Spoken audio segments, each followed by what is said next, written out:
Beaucoup d'encre coule sur le rôle controversé de Joseph Kabila dans la déstabilisation de l'Est de la République démocratique du Congo. On souligne d'une part les débats sur sa sortie clandestine du territoire national et d'autre part les révélations de l'audition de M. Erin Kuba Shebandou alias Malembe, conseiller politique et stratégique de Corneille Nangaa, après son arrestation par les services de renseignement militaire qui citent le sénateur à vie en compagnie de Claudel Lubaya, Joseph Olengakoy, Patience Saïba et Bob Kabamba parmi les personnes ayant rejoint la coalition RDF M23 AFC. Pour éviter une amnésie collective des Congolais, notre magazine se fait le devoir d'éclairer nos compatriotes et nos amis épris de paix pour la RDC sur l'origine de la posture sanguinaire et machiavélique de Joseph Kabila, en synergie avec Paul Kagame, son complice et frère du Rwanda, pour mettre à feu et à sang notre cher beau pays. L'origine de cette posture remonte à la frustration du sénateur à vie à la suite de la rupture de l'accord politique FCC-Cash survenu le 6 décembre 2021, qui basculera la majorité au Sénat et à l'Assemblée nationale au profit de l'Union sacrée de la nation, ayant pour conséquence la fin de la coalition gouvernementale et la mise à l'écart de Joseph Kabila de la gestion de la chose publique. Il s'ensuit le départ inattendu de nombreux cadres rationnels du FCC vers l'Union sacrée de la nation, répondant ainsi à l'appel du président Félix-Antoine Tshisekedi Tshilombo, ce qui créa un malaise au sein des irréductibles du FCC et de Joseph Kabila. C'est en ce moment que le sénateur à vie opte pour une voie obscurantiste qui est aux antipodes de celle empruntée par les oppositions républicaines dans les démocraties de notre ère contemporaine. La présentation du schéma subversif de Joseph Kabila au travers de la chronologie des actes s'inscrivant dans son dessin macabre sera utile pour la compréhension des événements de nos jours et permettra aux Congolais et amis de la RDC de faire barrière à tout type de plan de déstabilisation pouvant mettre en péril notre cohésion nationale. Acte 1. Lobbying de nuisance extrême contre le président Félix-Antoine Tshisekedi. À l'instar de son allié rwandais Paul Kagame, le sénateur à vie se met dans la peau d'une victime évincée de la gestion de la chose publique. C'est ainsi qu'il confiera à Raymond Tshibanda Ntunga Mulongo d'organiser un plaidoyer auprès des chancelleries occidentales dont l'objectif principal consiste à nuire le président Félix-Antoine Tshisekedi Tshilombo en déferlant une vague d'accusations ignobles telles que la violation répétitive de la Constitution, en invoquant la déchéance illégale du bureau de l'Assemblée nationale et du Sénat, la politisation à outrance de la CENI et de la Cour constitutionnelle, la dérive totalitaire, le non-respect des accords FCC-Cash et les violations des libertés individuelles des membres de la famille politique et biologique de Joseph Kabila ainsi que celle de l'homme de Kinga Kati. Acte 2. Consolidation des alliances sous-régionales. Joseph Kabila charge Raymond Tshibanda, Tunga Mulongo et Moïse Ekanga de consolider les alliances sous-régionales, principalement au Rwanda, en Ouganda, au Kenya, au Zimbabwe, au Mozambique, en Afrique du Sud et en Namibie. L'objectif visé par les deux cadres du FCC dans leur itinérance était de fédérer les différents pays autour de leur projet de dialogue ou négociation politique en vue de leur retour aux affaires d'une part et de l'autre, s'aimer le grain de la méfiance au sein de la population congolaise afin d'empêcher la réélection de Félix Tshisekedi à la présidentielle de 2023 qui pointait à l'horizon. Moïse Ekanga s'est occupé du volet financier et logistique en fournissant les moyens nécessaires à tous les milieux hostiles au pouvoir de Kinshasa pour qu'une campagne soit activée contre le président Félix-Antoine Tshisekedi et ce, dans le but de l'écarter du pouvoir pour haute trahison. Ce dernier a mis à la disposition des autorités rwandaises et ougandaises, lors de son étape de Kigali et Kampala, des sommes importantes pour la réactivation du M23, le mouvement insurrectionnel rejetant de l'ex-CNDP et RCD Goma. Acte 3. Résurgence du M23. En date du 25 mars 2022, le M23, réorganisé avec l'appui financier et logistique de Joseph Kabila, lance une offensive militaire de grande envergure dans le territoire de Rutshuru, où il s'empare de la cité de Bunagana la nuit du 12 au 13 juin 2022 à l'aide de l'intervention des éléments UPDF et RDF ainsi que ses complices au sein de nos forces de défense et sécurité. L'objectif initial de ce mouvement était la prise de Goma pour arrêter le processus préélectoral, faire échec à la tenue du scrutin du 20 décembre 2023 et exiger une transition sans le président Félix-Antoine Tshisekedi Tshilombo. Acte 4. Les yeux doux d'Olive Lembe Kabila au clergé catholique. Le rapprochement contre nature entre l'ex-première dame Olive Lembe Kabila et le clergé catholique en l'occurrence le cardinal Fridolin Ambongo et l'abbé Donatien Tcholé, visaient à rallier les fidèles catholiques à la cause insurrectionnelle de Joseph Kabila qui, à son temps, avait violé la liberté des cultes consacrée par notre Constitution en instruisant son ministre de l'Intérieur Emmanuel Ramazani Shadari d'ordonner aux forces de l'ordre d'envahir et de tirer à bout portant sur tout fidèle catholique se trouvant sur leur chemin.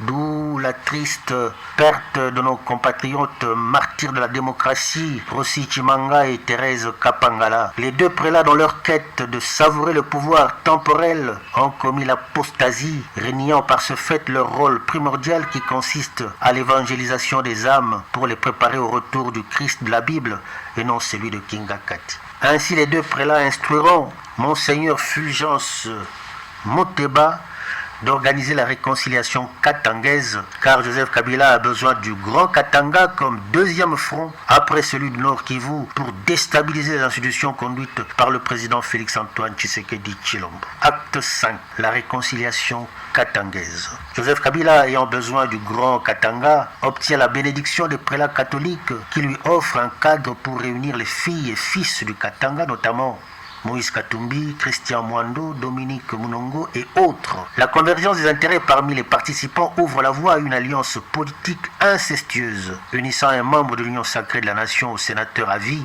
amplifiant ainsi la démarche de déstabilisation des institutions de la République. Acte 6. Phénomène Bakata Katanga. L'instrumentalisation de la jeunesse katangaise à travers le phénomène Bakata Katanga avait pour but de préparer un nid propice à des violences intercommunautaires susceptibles d'embraser le Grand Katanga, de le soustraire du contrôle de Kinshasa et d'en faire une base arrière capable d'accueillir tous les groupes armés locaux et étrangers dévoués à la cause de déstabilisation. Acte 7. Le conflit Teke-Yaka. Après les échecs répétés enregistrés au Nord Kivu et au Grand Katanga, Joseph Kabila, dans sa tentative de renverser le pouvoir, opte pour un troisième front à la porte de Kinshasa en exploitant les vulnérabilités du système coutumier dans le Grand Bandundu, Kwilu, Kwango et Maindombe, qui débouchent souvent à des conflits fonciers et de succession. La spoliation par Joseph Kabila des terres arables, Teke, ou de nombreux compatriotes Yaka qui pratiquaient l'agriculture de subsistance se sont vus remplacés par des éleveurs rwandais armés, plantant ainsi le décor à un conflit entre les communautés locales. D'où la naissance et l'activisme de la milice Mobondo, dont les membres se servent des armes fournies par les éleveurs rwandais et les proches de Kabila, en l'occurrence le général de brigade Pierre Baniwe Cizé, actuellement commandant second OPS Rance à Djougou, fief de Corneille Nanga. Acte 8. La décision finale. Le succès de l'envol du processus électoral, malgré sa diabolisation par les ennemis de la démocratie et la visite à Kinshasa en juin 2023 du procureur de la CPI, Karim Khan, ont contraint Joseph Kabila à réunir ses caciques du FCC le 16 juin 2023 dans sa ferme de Kingakati située dans la périphérie est de Kinshasa, à quelques kilomètres du Grand Bandundu, où les Mobondo opèrent sous sa bénédiction. À cette occasion, Joseph Kabila annonce à ses fidèles les manœuvres entreprises et à entreprendre pour évincer le président Félix-Antoine Tshisekedi du pouvoir.